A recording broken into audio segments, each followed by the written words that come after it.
Right now we're on Clara Bog Nature Reserve.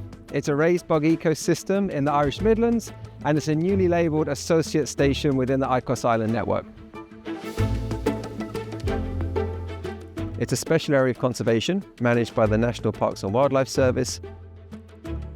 It's really important to understand the carbon greenhouse dynamics of these types of ecosystems because peatlands represent really significant carbon stores.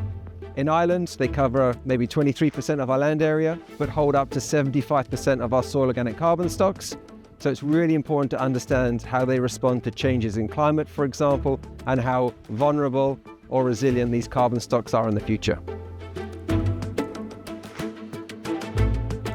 The ecosystem here has been influenced by humans in the past. We've seen evidence of conversion to agriculture around the edges of the bog, extraction for energy use, but that work has been addressed. So lots of the drains have been blocked to raise the water table, to try and conserve the bog. And then also we can see how the drainage patterns are changing within the ecosystem, how the water flows through the ecosystem, how that changes the ecology, and then how that changes the carbon greenhouse gas dynamics. I monitor 3 different peatlands, all of which are at varying degrees of restoration. Clara Bog is probably the closest to a near natural bog that we have, and the other 2 sites are quite a bit more degraded than these sites.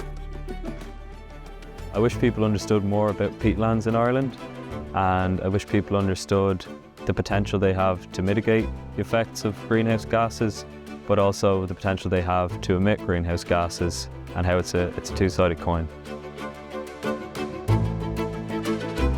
We've had some really interesting results when we've seen extreme climatic events of heat waves or low levels of rainfall on this site. That's influenced the hydrology and has changed how this system functions, from assimilating and sequestering carbon to releasing it back to the atmosphere. This station as part of the ICOS network and Ireland in general is important because of our geographical location.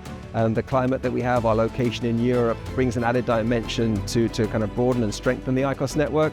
And then particular sites that we have, such as this raised bog ecosystem, maybe kind of underrepresented historically in these networks, brings a different perspective to the sorts of measurements that we make.